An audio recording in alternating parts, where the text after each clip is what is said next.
우리가 보통 예수님의 삶에 대해서 이제 이야기하고 생각할 때 보통은 이제 메시아로서의 이제 영광스러운 부분들 혹은 기적들 이런 것들을 먼저 떠올리곤 합니다.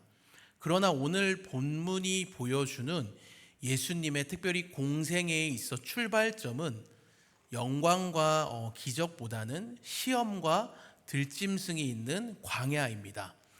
예수님은 세례를 받으시고 어떻게 좀 숨을 돌릴 그런 틈도 없이 즉시 곧바로 광야로 내몰리셨습니다. 다른 것이 아니라 시험을 받기 위해서 말입니다. 사실 이것은 예수님의 이야기일 뿐 아니라 우리 삶에서도 얼마든지 발견됩니다. 예수님의 십자가와 부활을 통해 예수님과 연합된 우리는 예수님의 삶이 곧 우리의 삶이고 우리의 삶이 곧 예수님의 삶이기 때문입니다. 오늘 본문 말씀을 통해서 그러한 예수님의 삶에 허락된 그 시험의 의미가 무엇인지, 그리고 그것을 통해 우리가 살아가야 할 믿음의 삶이란 무엇인지 발견하는 은혜가 있기를 축원합니다. 예수님이 시험을 받으신 장소와 시험을 받도록 이끌어 가신 분이 누구인가에 대해서 방금 읽은 본문 1장 12절은 명확히 나오는데요.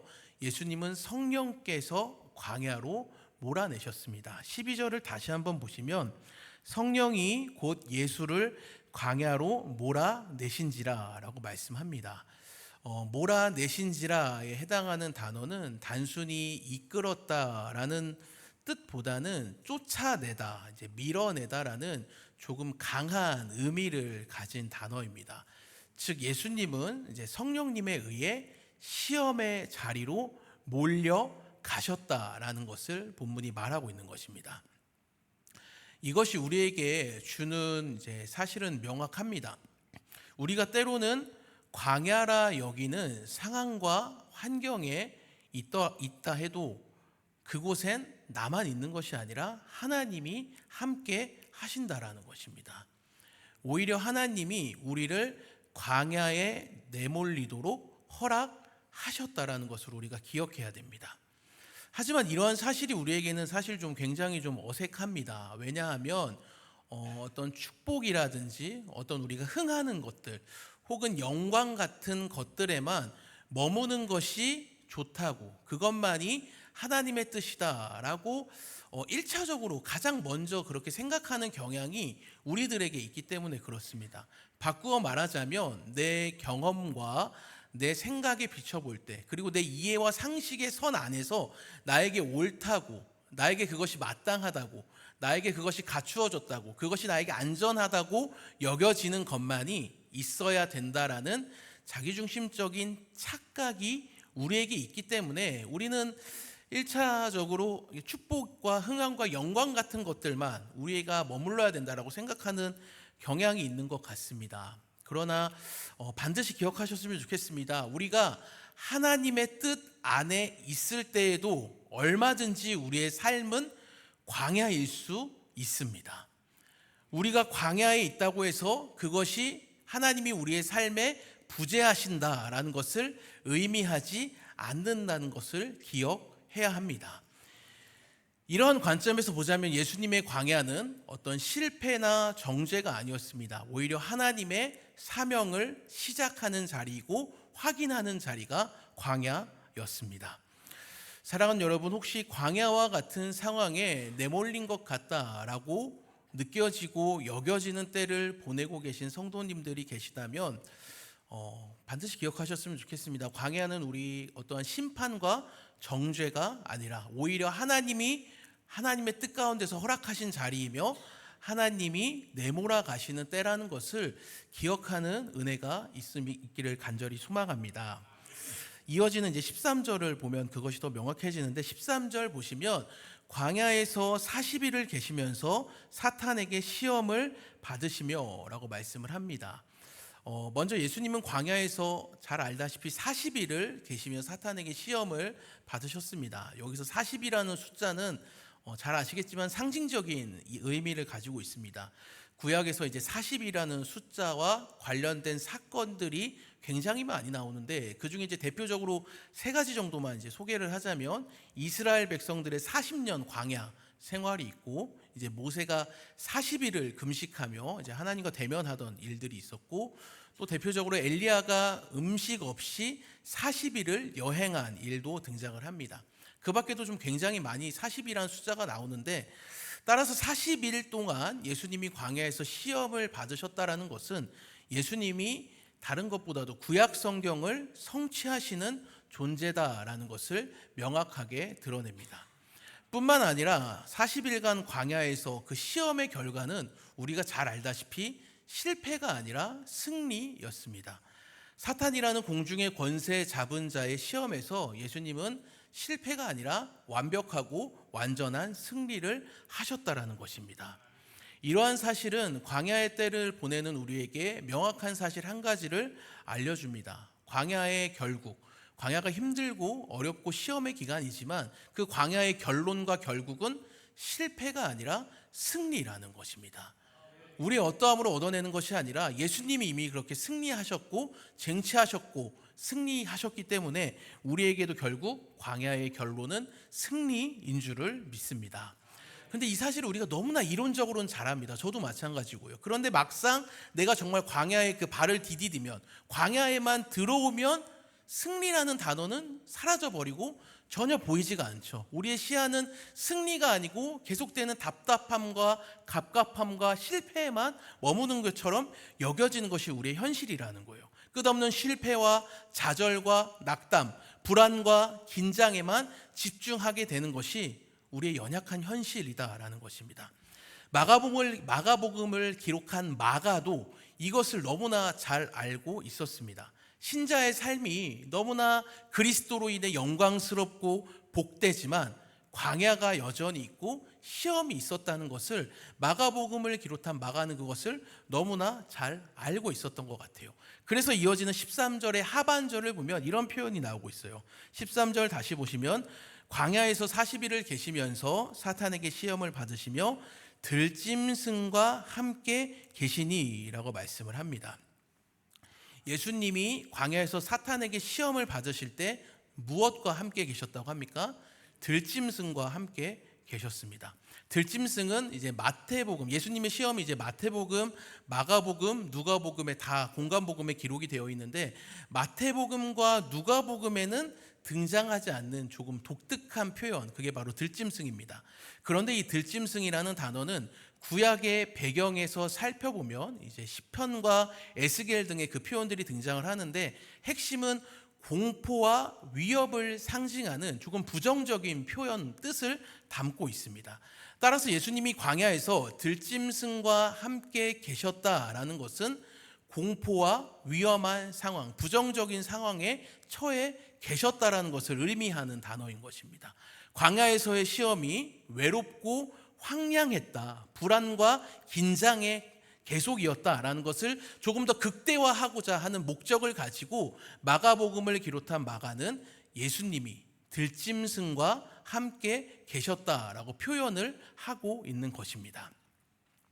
하지만 이뿐만이 아닙니다. 마가복음을 최초로 읽게 되는 이제 1차 독자라고 하는데, 마가복음을 가장 처음에 읽게 되는 독자들의 관점에서 볼 때 이 예수님이 들짐승과 함께 계셨다라는 것은 이보다 더 깊은 의미를 조금 담고 있습니다.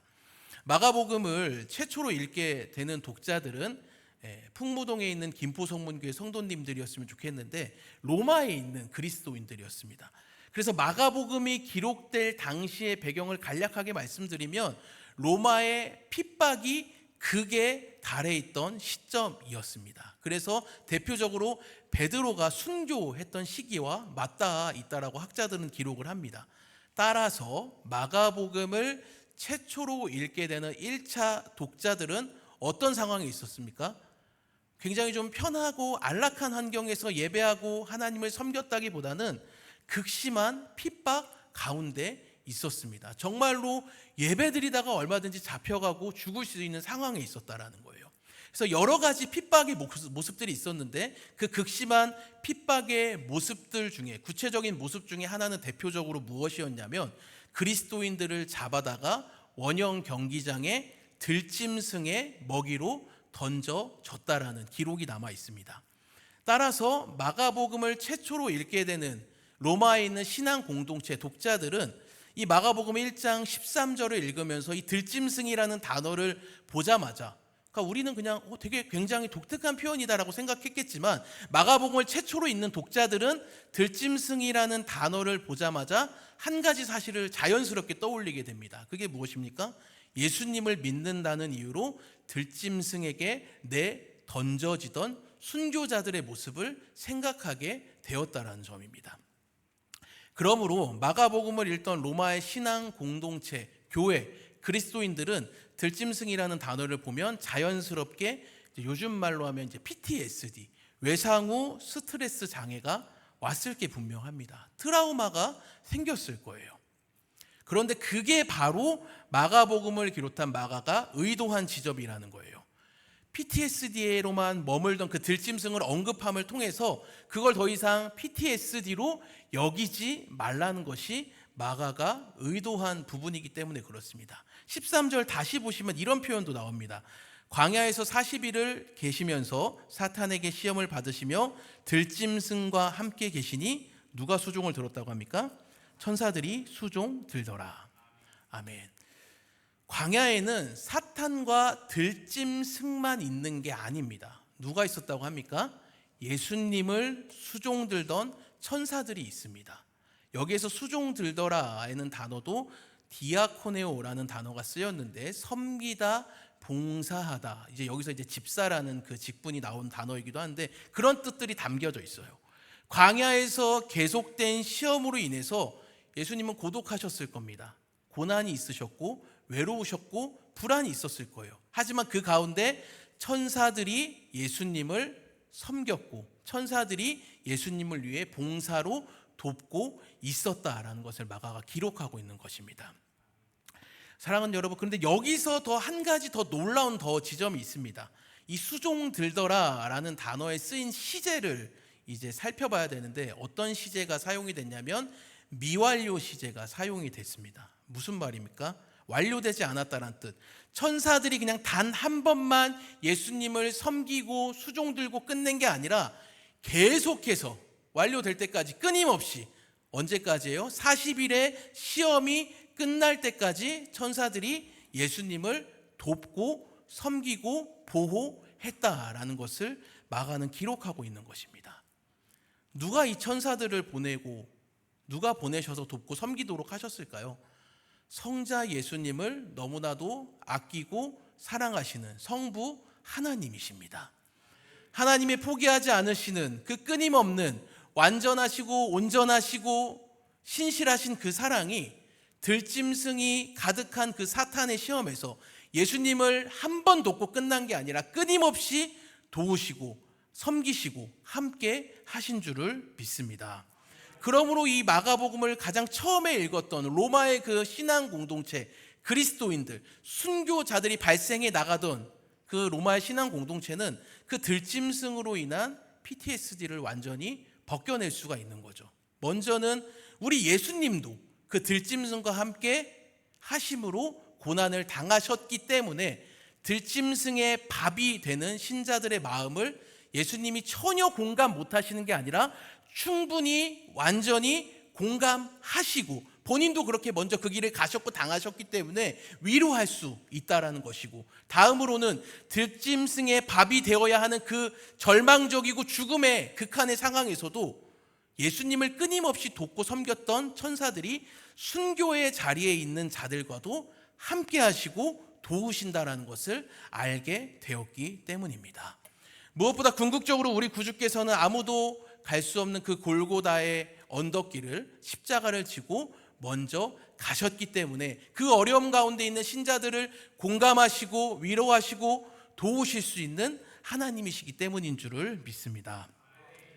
사랑하는 여러분, 이러한 사실은 오늘을 살아가는, 오늘날 마가복음을 읽는 우리에게도 동일하게 적용이 됩니다. 여전히 우리의 삶에도 광야가 있습니다. 광야가 없기를 위해 기도하는 것은 굉장히 좀 공허한 기도가 됩니다. 광야가 있을 수밖에 없어요. 그리고 그 광야에는 들짐승이 함께하는 것처럼 여겨지는 절망적이고 어려운 상황들이 얼마든지 우리에게 찾아온다라는 거예요. 그러나 기억하셔야 되는 사실은 무엇입니까? 들짐승만 있는 것이 아니라 동시에 그곳에는 하나님의 도우심과 하나님의 완전한 사랑이 있는 줄을 믿습니다. 그러면 여기서 우리가 한 가지 더 생각해 볼 지점이 있어요. 사실 하나님이, 잘 보세요, 하나님이 성령께서 광야로 우리를 몰아내셨죠. 그리고 그 광야에서 사탄의 시험과 들짐승을 겪게 하시지만 결국에는 천사들을 보내셔서 도우신다라는 거잖아요. 기왕에 결국에는 천사들 보내셔서 도우실 거면 애초에 그냥 광야를 안 겪게 하셔도 되는 거 아니에요? 그냥 안 겪게 하시면 하나님도 굳이 천사 안 보내셔도 되는 거잖아요. 그런데 왜 하나님은 굳이 우리를 광야로 내모시고 하나님이 우리를 도우셔야 하는, 조금 표현이 그렇지만 조금은 번거로운 상황을 하나님 입장에서 그런 상황을 왜 만드시냐라는 거죠. 그냥 애초에 광야도 없고, 없으면 들짐승도 없을 거고, 그러면 천사도 필요 없을 텐데 하나님은 굳이 왜 이런 상황들을 계속 만들어 가시냐라는 거예요. 그것은 명확합니다. 번거로워 보이지만 이것이야말로 우리가 복음을 온전히 누리는 삶으로 이어지기 때문에 그렇습니다. 복음의 핵심은 무엇입니까? 언제나 나를 부인하고 자기 십자가를 짐을 통해서 내가 아니라 나의 어떠함을 통해서 구원을 이루고 내가 그래도 이 정도까지 해냈고 내가 이루었다라는 것을 부인하는 것. 그래서 하나님 밖에는 구원이 없음을 알고 하나님만을 내 삶의 진정한 주인과 왕으로 인정하는 삶이기 때문인 줄을 믿습니다. 바꾸어 말하자면 인간의 어떠함이나 자랑이나 자격은 정말로 단 한 톨도 있지 않습니다. 구원의 그 증거와 근거가 나에게는 하나도 없어요. 그래도 내 삶을 이렇게 돌아와서 추적해 볼 때, 지금 내가 이 자리에서 이렇게 설교하는 게 그래도 내가 그때 한번 하나님 앞에서 좀 신실했던 그 기도 때문에? 아니요, 전혀 그렇지 않습니다. 그런 거 1도 없습니다. 그게 만약 가능하다면 예수님이 이 땅에 오실 이유와 목적이 없습니다. 왜요? 내가 이룰 수 있는 구원이 있는데 왜 예수님이 이 땅에 오십니까? 여러분, 그래서 우리가 이렇게 무언가를 드러내고 나의 어떠함으로 내가 여기까지 왔고 내가 결국 이 자리에 있는 것, 나의 어떠함이다라는 그 은근한 자기중심성, 겉으로는 아니라고 말하면서도 내 중심에서는 그래도 내가 괜찮잖아, 내가 했잖아, 내가 이뤘잖아는 그 은근한 자기중심성, 그게 가능했다면 예수님이 이 땅에 오실 필요가 없었다라는 것이에요.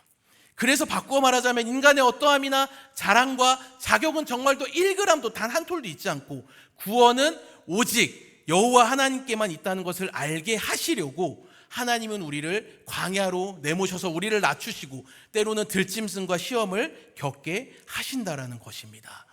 사랑하는 여러분, 그러니 우리에게 처한 이 모든 정황들이 정말로 하나님의 뜻 안에 있음을 먼저 신뢰하는 은혜가 있기를 주님의 이름으로 간절히 축원합니다. 시험이 있지만, 광야가 있지만, 들짐승이 있지만 하나님이 정말로 우리를 도우시고 함께 하신다라는 것입니다.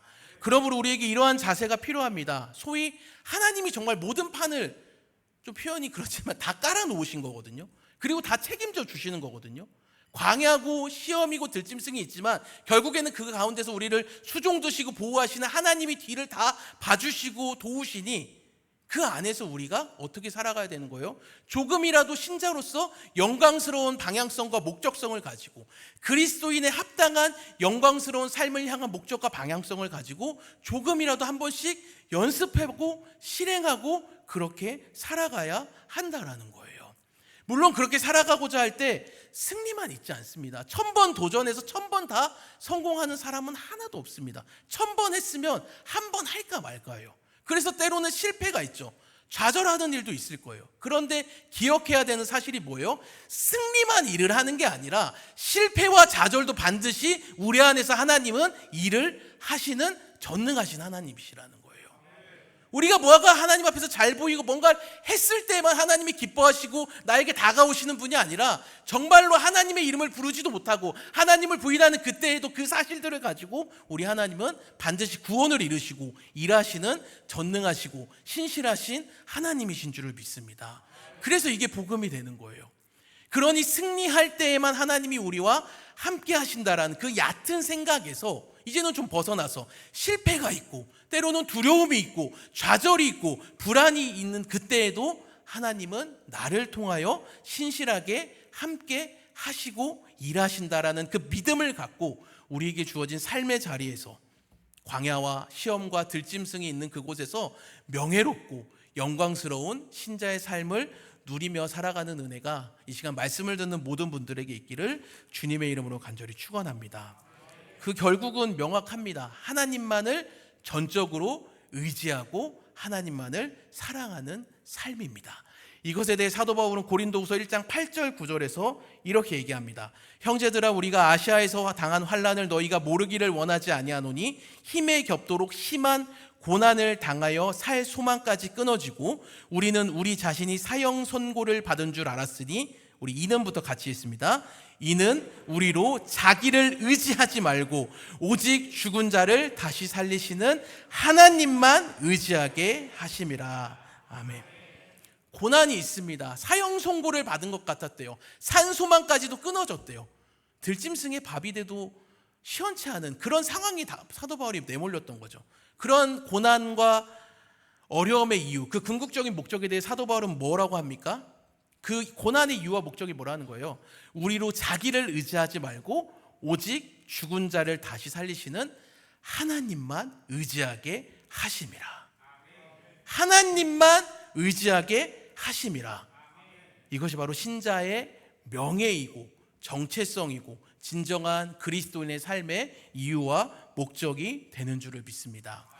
사랑하는 여러분, 만약에 우리들의 그 믿는 자들의 신자의 삶에 정말 고난이 하나도 없다면, 들짐승이 다 사라져 버린다면, 우리는 정말 하나님만을 더 열심히 신뢰하고 섬기고 의지할 수 있을까요? 요즘 새벽 큐티 본문에 나오는 다윗의 경우만 봐도 명확하죠. 다윗은 정말 하나님 앞에서 전심을 보입니다. 하나님을 위한 성전을 짓겠다고, 정말 그런 아름다운 고백이 어디 있습니까? 그리고 하나님은 다윗에게서 모든 대적들이 물러가게 하세요. 그런데 이어지는 내용은 뭐예요? 그러고 끝나면 좋겠는데 그의 결국은 밧세바를 범하는 것이었죠.